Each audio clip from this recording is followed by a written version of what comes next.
Hi all starseeds! Welcome to the second video in our series about the Age of Aquarius and what it means for all of us. A link to the full raw starseed playlist will be displayed on the screen.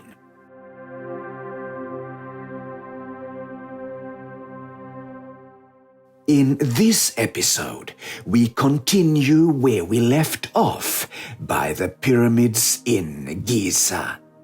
We previously shared how the pyramids were part of a larger communication system, a Stargate network that enabled both interstellar communication and travel. But today, we feel it's important to go deeper into what we mean by Ascension, the Arcturian way. Now to clarify, the Arcturians did not build the pyramids. We are not builders, but teachers. These structures were created by local civilizations, humanoid tribes under the Anunnaki collective rule. However, star beings from Sirius and the Pleiades were also involved in various stages of the building process and the period that followed. We refer to this civilization as Chem, but even before Chem, there existed similar pyramids in the area, now lost to time, their remnants no longer visible. You see, pyramids do not have to be made of stone or built on a massive scale like those in Giza. They can also be constructed from, for example, wood, but they must include some metal aligned with sacred geometry and a central chamber composed of stone or crystal. The pyramids at Giza are akin to nations today competing for the tallest skyscraper, the fastest train, the most powerful engine. They were in many ways an expression of the ego. Of course, a pyramid like Khufu or Cheops becomes a powerful connector, just like the one on Mars and the one in Antarctica. Even larger ones exist on the ocean floor and within the inner Earth realms.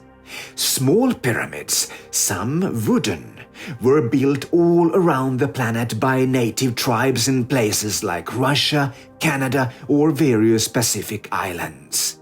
But these structures have long since disappeared. Yet, from an Ascension perspective, they were not any less powerful, just not as effective for large-scale interstellar travel. Ascension, the Arcturian way, is about students choosing their path in a conscious, prepared, and disciplined manner. They leave the third density and allow their consciousness to expand, becoming a vibrational match to higher realms. You might ask, doesn't everyone want to ascend? The answer is, not necessarily. Ascension is not easily achieved during the 26,000-year incarnation cycles on Earth, but right now, between 2012 and 2112, we are in a unique window, a harvest, a time of graduation. Outside of these rare windows, Ascension requires deep dedication and spiritual study. Is it important that some ascend during these in-between times? Yes, from the Arcturian perspective, all souls enter human avatars to eventually ascend. Once this truth is understood, it becomes easier to create harmonious, balanced societies, ones capable of navigating the cyclical periods of upheaval and cataclysm. It is important to remember nothing on Earth stays the same. You move between the Golden Age and the Dark Age in a continuous cycle.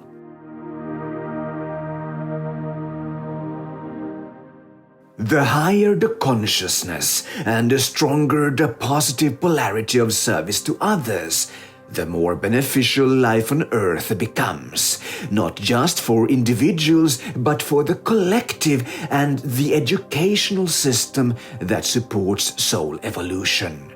This is why we teach dedicated students the secrets of the universe, even within third density. As part of their graduation, they enter the Ascension portal.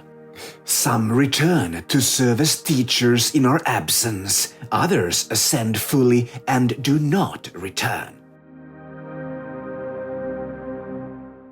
What does it mean to not return? It means they pass through the Stargate. Based on their DNA, which holds their soul memory, they travel to a Stargate aligned with their unique energetic imprint. Humanity carries genetic material from over 20 extraterrestrial species. This means that some humans can live on planets ruled by what we call ancestral civilizations. They are not the same as the so-called seeders, since the seeders use DNA from across eon, often excluding their own. Thus, humanity has a genetic handshake agreement encoded in blood and light codes, a resonance with cosmic ancestry. But can a human really arrive on another planet and breathe the air? The Stargates, those built by the Arcturians or ancient builder races, do not transport you directly onto the planetary surface. Instead, you arrive in a waiting chamber, where conditions are tailored to your biology. If your avatar requires oxygen, for example, the room will be filled with it. Only then, and if further conditions are met, can you exit into the planetary environment. However, it is fully possible that the planet no longer exists, but the energetic waiting room does. This is the consequence of a cosmos in motion. Traversing the Stargate network is a sacred adventure guided by your higher self. It is not just a physical travel, it's spiritual initiation. Could someone get lost in the system? Yes, it is possible. That's why preparation is essential.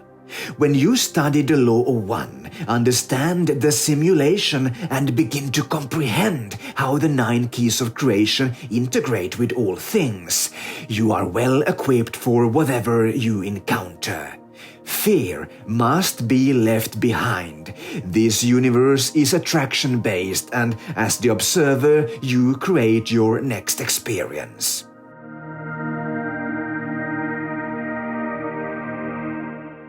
And was all of this thought by the Arcturians in Chem?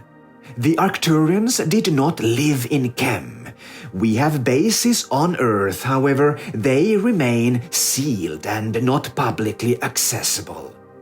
From these locations, we travel to schools built by local communities in our honor. We do not build the schools ourselves. They are gifts of gratitude, and within them, we are protected by the host civilizations.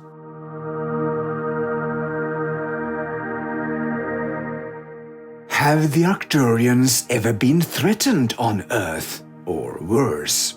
Our schools are built for the local people and support their soul's evolution. We use local teachers to share our wisdom in our absence.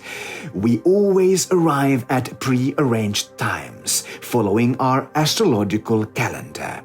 This is why astrology has always been so important to ancient civilizations, not just for understanding the cosmos, but for preparing students for meetings with us as part of their spiritual journey. When we arrive, it's not random, it's orchestrated.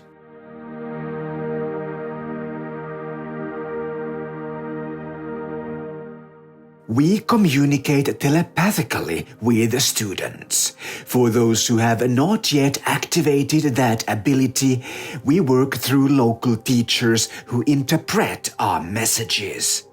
Telepathy is innate in all, but it must be unlocked through inner awakening. Generally, Arcturian ships land at least once a year, often during eclipses, solstices, equinoxes, or unique astrological alignments. These cosmic events are key markers in the calendar. We do not use linear time since your time on Earth only applies to this planet, and we work all over the cosmos.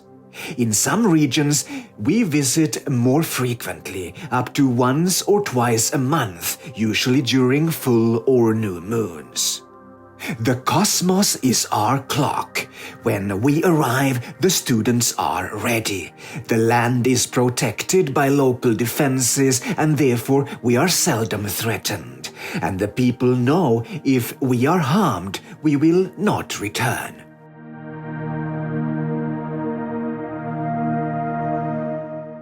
Let us be clear, the Arcturians do not demand obedience. Our guidance is always offered freely as part of a greater cosmic plan. But when a civilization chooses to disconnect from this guidance, the effects are felt deeply.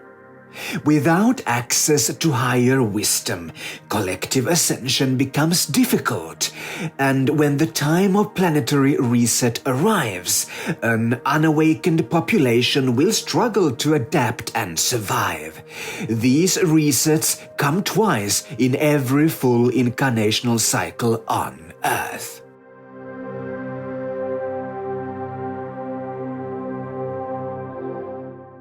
Right now, Earth is approaching such a reset. This is why so much new spiritual information is coming through. First, we work through our conduits, those who help awaken the starseeds. This begins the first wave. Then comes the second wave, where we reach the starseeds directly through telepathic connection. There are millions of you on Earth right now. And once awakened, the starseeds begin preparing the rest of the population for our return, guided by the Arcturian astrological clock. From there, the starseeds begin calling for the creation of sacred schools, places where we can once again teach in harmony with your world. These schools can only be built in alignment with peace, truth, and unconditional love. The starseeds understand this. They protect the schools, the teachers, and the students because they know how sacred this process truly is.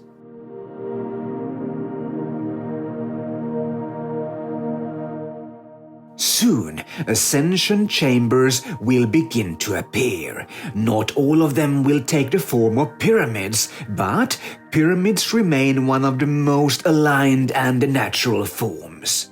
When the structures are ready and the land has been properly prepared, we will reveal the timeline, guided by astrological geometry.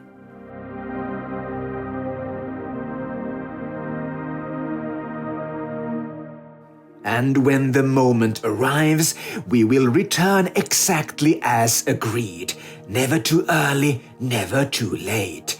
We are always on time. This is our promise as your teachers, and your role as students is to be ready.